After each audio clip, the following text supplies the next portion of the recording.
3D printing a Martin House Gourd cap for a Reolink camera to be able to mount a camera in the Martin House to view the baby birds.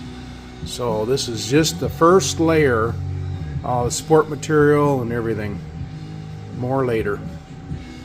Well, it's looking better now. It's on layer 12 of 344 layers.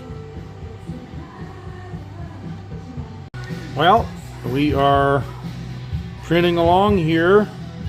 We are at layer 65 of 344 layers. Well, it's at layer 92.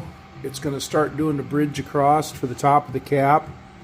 You can kind of see the sides of the walls coming up.